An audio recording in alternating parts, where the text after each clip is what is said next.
Okay, good afternoon, everybody. It's nice to see so many people online and going to be listening and watching myself and Daniel again. Welcome to SOS Intelligence Studios, live from a very grey East Yorkshire today. I'd like to introduce Daniel, our threat intelligence analyst. Hello, Daniel. Lovely to see you again. Good afternoon, John. Good afternoon. For those of you who have not met Daniel before, Daniel is the person who writes a huge amount of our content and all of the reports and investigations. And we have had some fantastic blog posts by Daniel over the past few weeks, specifically focused around the cybersecurity threats for SMEs. So if you haven't had a look at our website recently, sosintel.co.uk, go there and click on blog. There is some fantastic, useful and value-packed articles for you. So thank you for doing all of those, Daniel. They are being very well received. Thank you very much, John. So today's webinar, I've got to get my teeth in here. Phishing, smishing and quishing. How to protect your business from evolving threats. This is something I've been really looking forward to. I've been reading a lot about this, and I'm sure there's a lot of people here wondering just what the heck these things are. Phishing, I think people generally know what that is. We'll talk about that in terms of what is phishing and phishing in action, but smishing and quishing were new to me. So these are very, very important because unfortunately they're getting more common. So what we're going to be doing today, the overview of the webinar, we're going to give you an insight into the importance of understanding phishing, smishing and quishing. We're going to give you a little bit of an introduction to SOS Intelligence at the end of the presentation. We are going to take questions as well. We might save those to the end, or if they are pertinent and timely, we'll answer them during our presentation today. We've got a few little statistics on phishing and related attacks. So you're going to learn all of these things today. So I hope that's of use. I've popped a couple of polls in for those of you watching and listening today. For those of you who are watching in the future, because all of our webinars are available on demand on the website. If you just go to sosintel.co.uk and look for the webinar menu, you can watch any of the ones we've done over the past 12 to 24 months. And you can pose the questions as well in the same location as the polls. That is the bottom right of your screen. There is a little button for questions. Okay. Phishing, PH, not F. Daniel, take us away. What is phishing? So yes, so phishing it's a type of cyber attack whereby people are, or threat actors are using things like predominantly emails, we refer to phishing, and they are pretending to be someone you're not in order to get victims to complete an action which either gives the threat actor data, gives them access to a system or a service, or it basically allows them to deploy malware. Got it. So we've got an example here in the image. In here, they're trying to masquerade themselves as Microsoft. So we've got an email pretending to be from your Office 365. There's a high severity alert been triggered, and it's just trying to get you to click on a link within that email. And given this one, it's probably going to download some malware. Ooh, which is something we don't want. So exactly. So phishing is, I mean, it's incredibly common, sadly, isn't it? I was looking at the .gov UK website around cybersecurity breaches, and this is a report done in 2024, earlier this year. So they're saying here that over half of businesses and around a third of charities report having experienced some form of cybersecurity breach or attack in the past 12 months. And by far the most common type of breach or attack is, drum roll, phishing. 84% of businesses and 83% of charities have reported that they've experienced phishing, which that to me is astonishing. Those are very high figures, aren't they? They are, yeah. But I think it is to be expected because phishing in and of itself it's a very kind of low skill tactic. Yep. It's kind of sending out a lot of emails, and kind of to bring in the phishing analogy, it's throwing out a net and seeing what you pick up. They're not specifically targeting any one person or victim. They're just putting it out. They'll have they'll either do it themselves or they'll pick out specific people who do this for a living, basically sending out all these spam messages. Yeah. They'll have lists of email addresses or telephone numbers, and they'll just basically send these messages out to everyone on that list, and they'll send out hundreds upon thousands of these emails, but they'll only be I mean, ideally they wouldn't be getting any clicks or any interaction, but the fact of the matter is they are, unfortunately. And the percentage numbers are very, very small, but that's enough for these cyber criminals because that gets them onto the next stage of their attack. It allows them to then leverage their malware, gain access to networks, and then make money that way. Got it. And we've talked about this flow that happens, and this is almost this is the start of everything, isn't it? It's that initial compromise, often down to someone being tired, busy, not thinking, overwhelmed at work in a situation, thinking that something that they need to do, and essentially preying on people's, I don't know what's the word, weakness, in the nicest possible way. It is, yeah. I mean, the phishing attacks now are becoming, so much more clever in the way that they are delivering their payloads. They are kind of trying to work out, okay, who is this email going to in a very broad sense. So it might be, okay, we'll just send a whole batch of emails out to the UK or the US or particular type of companies, or it might be that, say, a company, company A has had a data breach and a list of all their customers has come out.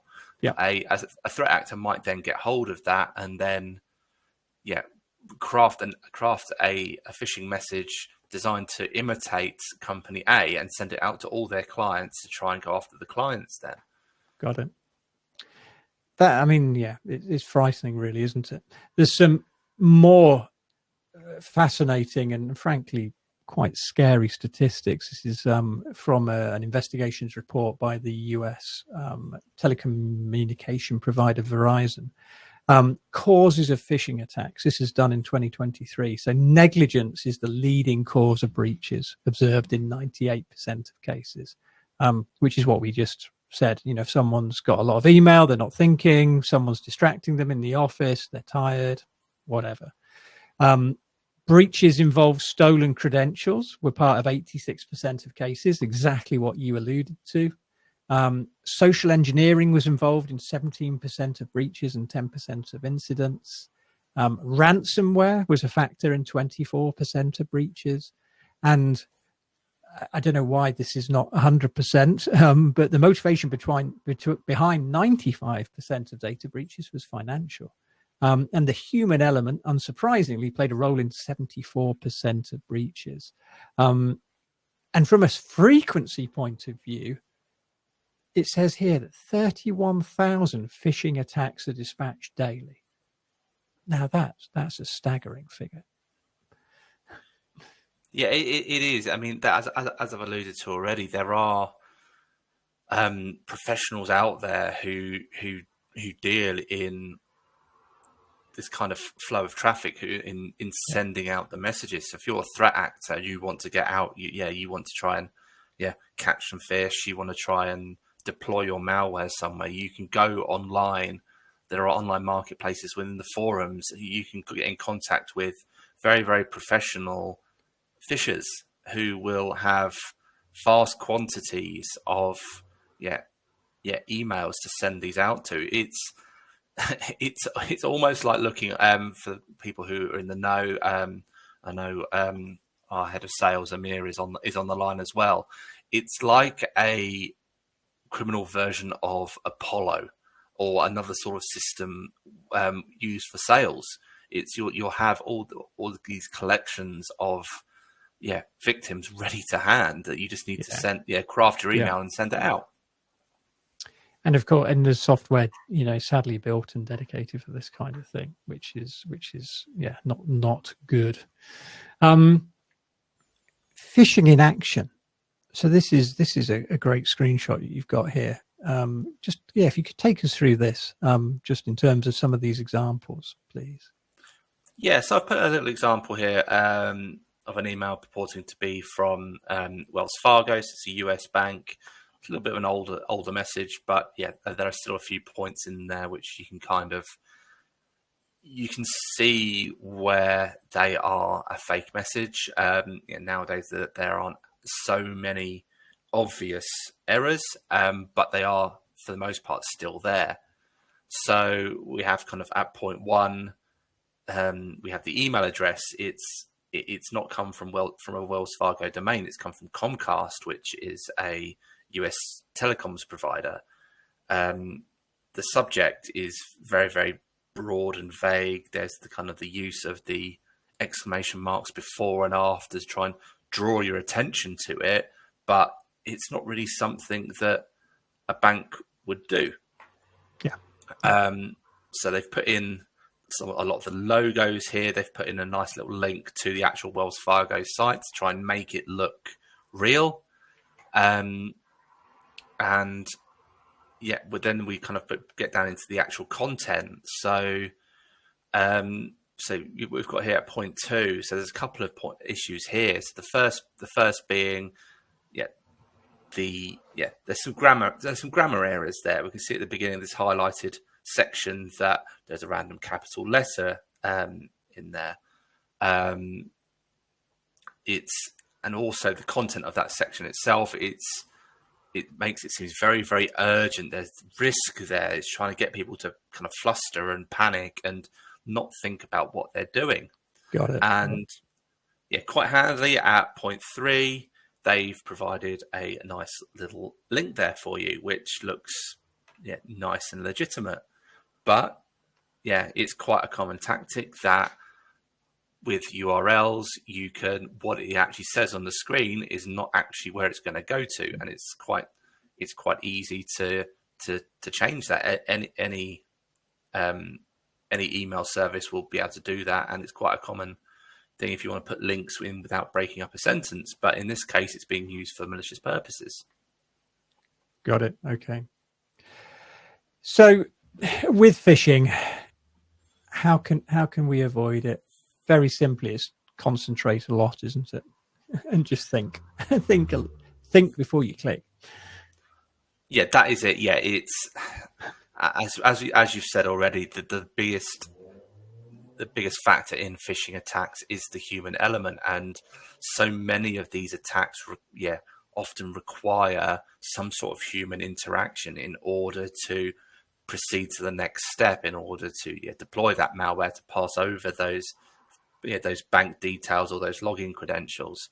So if you're only ever going to do one thing, employee training is massively, it's a very kind of low cost way of ensuring that you are trying to protect yourself more and more. Got it.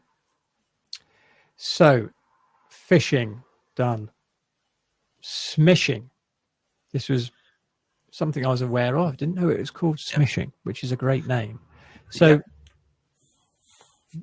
what's going on here? So this is text and messages, and whether that's iMessage, WhatsApp, good old text.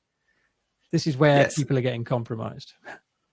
Yeah. So this is essentially it's phishing via SMS.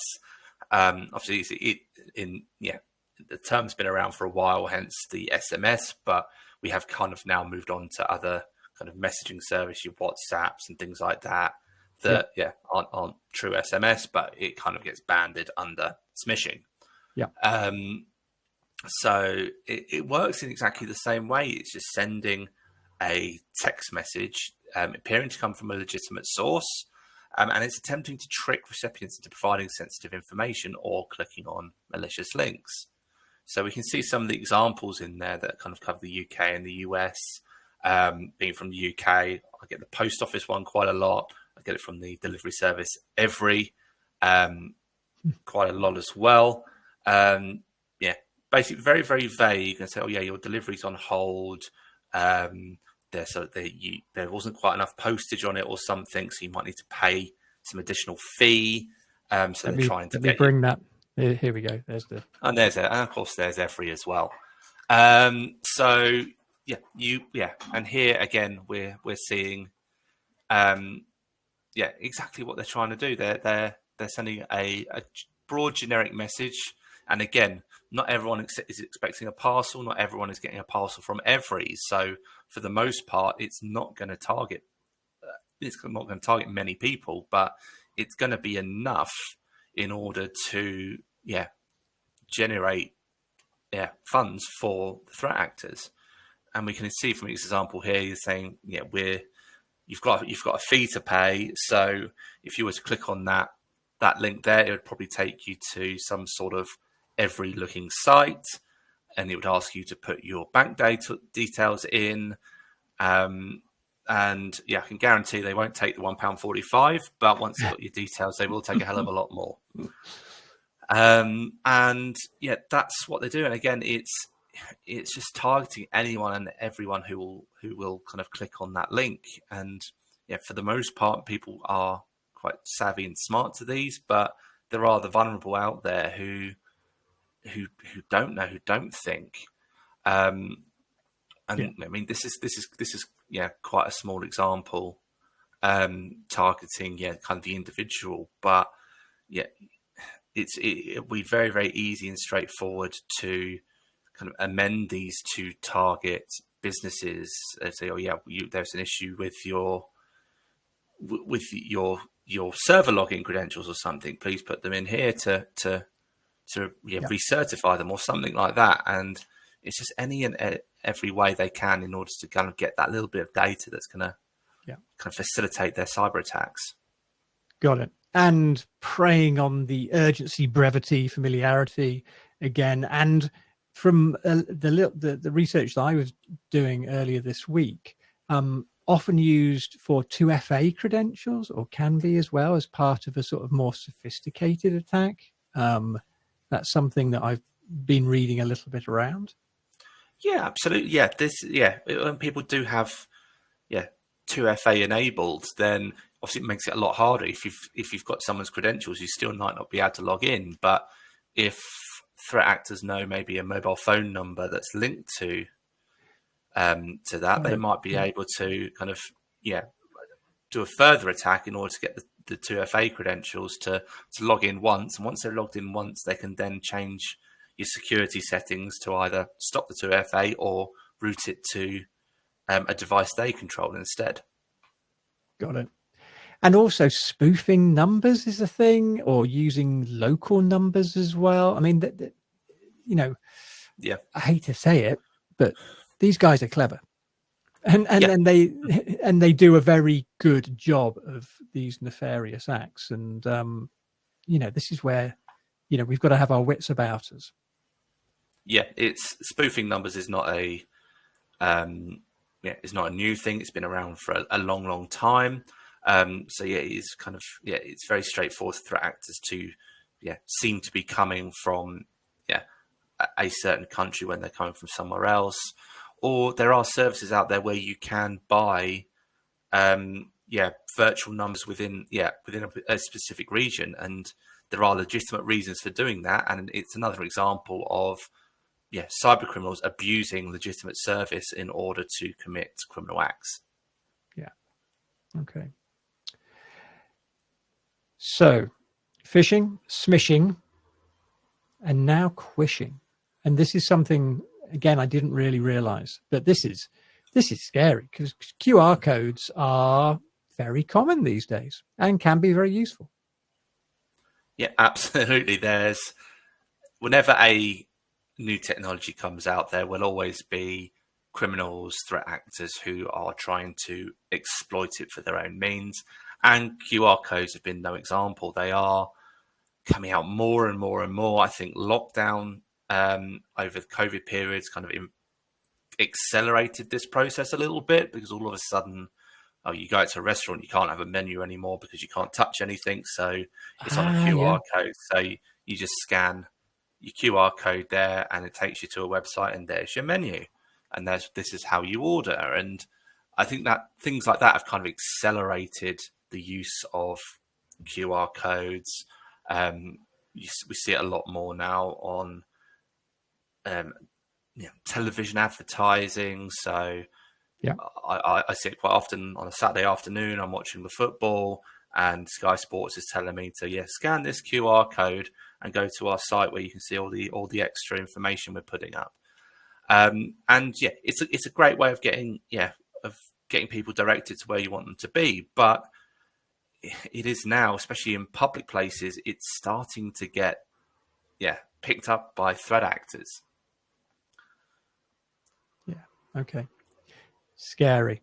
Something else to think about, something else to be wary of, and something else to perhaps exercise a little bit of caution with. Yeah.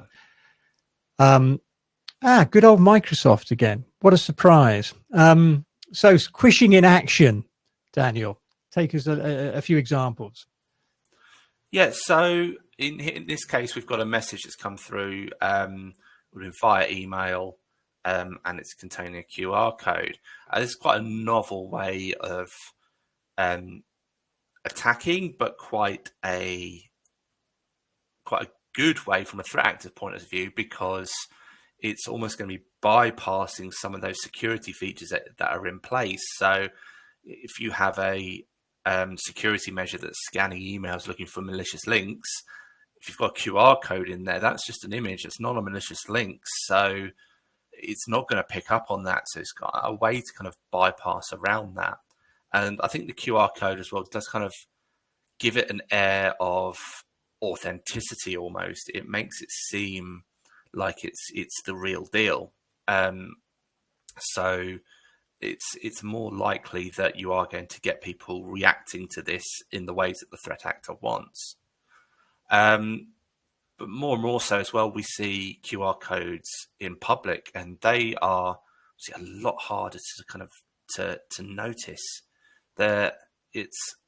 We see them now in a lot of places where you go to park your car. For example, where you'll just have a little board with a QR code on it. And it doesn't take much for a threat actor just to slap their own QR code on top. And then whoever's going to be parking at that car park is not only going to have their card credentials stolen when they inevitably scan the link and follow through for the threat actor's website and give their financials away. They're probably also going to get a fine for not having actually parked properly. I knew you were going to say that. You're getting punched twice there, which double which whammy. Is never nice. Wow. But this is just kind of makes it very, very hard, because if you were to look at a QR code, no one knows what that QR code is doing. There are some common elements in there, so we can kind of see the three squares in the corner, which are used to help your QR readers to identify where the edges of the QR code are, so it knows where all the data is. And then we put this mass of black and white in the middle, which is it's a form of binary, and it'll use the QR reader will use that to to convert that into into ASCII, and that'll be your URL. And then they say, yeah, do you want to go to this URL? Click yes, and off you go. But yeah, the vast majority of people, are not going to be able to tell the difference between a good one and a bad one. So it's kind of about, looking for other red flags. So what looks out of place? What, does it look like something's been stuck on there? Can you see the edges quite closely around the QR code? If you do click on it, does the website look like it should? Is there anything within the website that doesn't look quite right? Yeah. Or shonky grammar, mistakes there, not nicely designed, all of that kind of stuff as well. Yeah. Wow. This is fascinating and terrifying. So anatomy of an attack. This is useful as well. I think this is nice for people to understand what happens. Could you take us a little bit through these steps? Yeah, so it's fairly straightforward. So this is quite a simple anatomy, but step one, the attacker sends out his phishing mail to the target. It'll say, please click here, go onto this website. I need you to do something. It'll make it look like it's from a legitimate website that the hacker is trying to get the credentials for, in order to try and trick the user into actually doing what the threat actor wants. So the email arrives with the victim. The victim, isn't very tech savvy, doesn't recognize it as a phishing email, clicks on the link, visits this fake website, which looks very, very similar to the original website. And there are tools out there that probably don't work as well now, because some of them are a little older than kind of the summer security procedures in place now, but you can literally just scrape a website and recreate it. It definitely never used to be too difficult to do. But there'll be a very, very similar looking clone to the original website. The user will put their details in, and as soon as they click log in, enter whatever's on there, all that data will get sent back to the threat actor. And what some sites usually do, just to kind of add an air of authenticity to what's happened, and we saw this a lot with banking Trojans when they conducted man-in-the-middle attacks, is that once the victim has put their details into the phishing site, it would then redirect the victim to the original website and have them logged in. Right. Okay. So for all intents and purposes, the victim now thinks they are on the original website, and they are, but there's just been this step in the middle that it has allowed the threat actor in order to steal their credentials, which he can then use to access that website whenever they want. Gosh. Okay. That's terrifying. We've talked about recognizing signs, those kind of key giveaways. So I think it's really useful for us to just go over this again, because as this graphic shows, a quick glance, and they look pretty darn similar. Yeah, there are kind of very, very common kind of red flags across all types of phishing campaigns. Poor grammar, misspelled domain names, overly generic language, or in this example, kind of urgent messages. You're trying to kind of panic someone into taking action. I mean, this one's quite a good one because click here for free money. So there's gonna. I mean, at the time, this probably would have been sent. It probably would have generated quite a significant amount of hits. But if you look at the kind of the URL and that, it's to anyone who works in cybersecurity, IT, or is very tech savvy, they're going to look at that and think that's just not a real URL. But Yeah. the average Joe's out on the street, it's who cares what it looks like? Where's Yeah. my £258, please? Yeah. And this goes across not only smishing, quishing, but phishing as well. I mean, it's universal, isn't it? It's making sure anything that you are looking at looks correct, endpoints are correct in terms of links.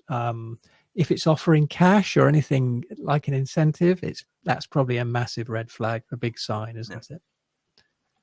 It is, yeah, and I am really disappointed in myself. A few weeks ago, I did actually receive an email. Not that I did anything with it. I'm more disappointed that I didn't save it to put it into this example. Okay. Oh. Because it was very badly written. It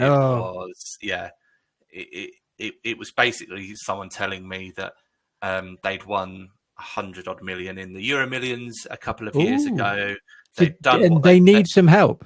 They need some help with the banking. Or they were just deciding to share it out. Oh, they'd done what they wanted to with the money, and now they wanted to share it out with a lot of people. And I got about 5 or 6 of those emails, all from different email addresses, within the space of about 24 hours. Wow. Okay. And there was a PDF attachment which, being safe about it, I opened it up within a virtual machine on my computer, so it was sandbox. So if it did cause anything to happen, it's not going to impact my machine. It's not going to get any details that very good. I can't change away straight away. But then it allowed me to kind of read it and kind of see what was inside it. And it was very poorly written. And if you fell for that one, and then sorry, not sorry, really, but it was not really trying that hard, and was clearly written by someone whose English wasn't their first language. They haven't sought help to trying to make it look kind of legitimate. Wow. It used a very old font, which they sometimes do, which I think is very odd, because who uses kind of curly serif types? And it's just little things like that. Just kind of like, if it's not something you usually see, don't trust it. Got it. So the intent was there, and good effort on 5 emails. And it's that blast, like you said, just send out randomly to everybody, as many as they can, but poorly executed, as well as your exceptional professional diligence. Yep. So effective mitigation and prevention strategies, and this is very pertinent, not only from a personal individual level, but from especially so for businesses of any size, isn't it? Yeah, exactly. And some of these are very, very simple and straightforward things to do. And so we would encourage anyone and everyone to kind of focus on these points and ensure that you are utilizing them as much as possible. And if obviously top of the pile is employee awareness and training, just making sure all your employees know what smishing, phishing, quishing looks like, how to identify it, kind of regular training, and drills as well. Kind of you can kind of put examples out there, trying to get people to see how people react to these dodgy messages going out into the network, obviously under your own control, but see how people react. And then it's a good kind of indication, where we need more training and more guidance to people. Multi-factor authentication, it is a no-brainer, really. It's not perfect. There are ways around it, especially if you are able to obtain cookies for a particular session, as we see with stealer logs, but it just does add that secondary level of authentication, which is usually separate from the device in which the attack is taking place. So for the most part, I use a lot of kind kind of authenticator apps like Google Authenticator for 2FA on various different sites. That's obviously on my phone, but yeah, everything else is on my laptop. So yeah, it's completely separate. So yeah, unless you're really unlucky, the threat actors aren't going to have access to the two. Got it. And we've got, keeping software updated. Security tools, email filtering, being careful with QR codes. And I mean, email filtering is pretty good, actually, I think. I cannot remember the last time anything got through on a Google Workspace account. Yeah, it's probably a little bit too overzealous sometimes, but it is kind of designed then to kind of make sure that nothing's coming in that shouldn't be. So especially if it's it'll analyze kind of subject headers, who it's pertaining to be from, compare that to the actual email address, and it will stop it very, very well. Got it. And what's around the corner, do you think? What's on the horizon?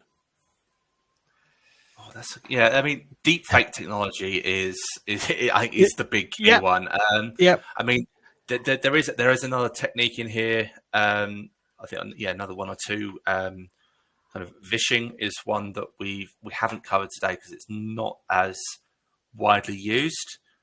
But deep fake technology, I think, is going to change that. So phishing is with a V, is using voice. And if you're able to use AI deepfake technology to impersonate someone, then a family member, someone in the business. Yeah, I mean, especially kind of these larger companies as well, where your C-suite is out in the public, out in the open, so their likeness, their voice is able to be captured. If you can then say, impersonate a CEO, speak to someone who has access to the company's finances and say, I need you to make this transfer to this account straight away. For all intents and purposes, you think you're speaking to the CEO. Unless you've got your head switched on, you think, hold on a minute, he's never called me and asked me to do this before. Let's double check that. You do it, money's gone. All of a sudden, the CEO starts coming down asking, where's all this money gone? Why have you transferred it out? So, but I spoke to you earlier.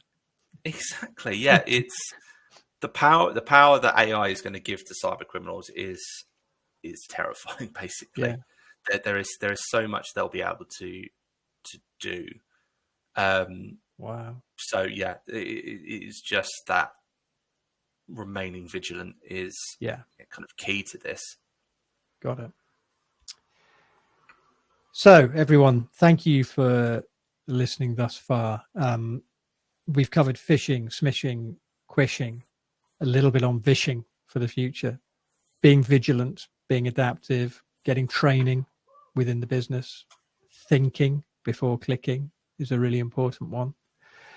Now, some of you may not be aware of what we do, our platform SOS Intelligence. So this kind of follows on, and Daniel will tell you a little bit about that shortly. But I think the key thing with this is that if for some reason you are fished, smished, quished, and your credentials are potentially out there, this is where we come in, isn't it, Daniel? It is, yeah. So we are, first and foremost, a cyber intelligence company. So we are, constantly out there searching, the dark web, searching through, criminal forums and, all the places where this data tends to congregate and is traded, so that we can identify when our clients' data is kind of being exposed and is putting them at risk for further cyber criminal activity. So the idea being is that we want to be able to tell our clients as soon as possible, where we see this data online, so they can take action before something more serious happens. Yeah. And it goes back to something that we talk about a lot, and I'm taking the wind out of my own slides here, because that's the last slide of today, but I'll talk about it now. If you don't know what's happened or is happening, businesses, organizations, individuals can't do anything about it. So it's that insight into what's happening, allowing especially businesses to do something about it, whatever that is. And it's one of the things we talk about a lot with our customers, and also people interested in what SOS Intelligence does, is we're reducing business risk. And I think something that again goes hand in hand with this, it's almost as important or as having business insurance. We're not an insurance company, but we're giving people the insight and the ability to act if anything bad has happened, because if you don't know something's happened, you can't do anything about it. So we like to think, that something like SOS Intelligence in the future is going to be as useful, and also, what businesses will have, as well as business insurance. It's so important. Cyber threat intelligence cyber threats are not going away, are they? Exactly. No, and quite the simple analogy I like to use in this kind of situation is that, we're here to basically tell you whether someone, a burglar out there has the key to your house.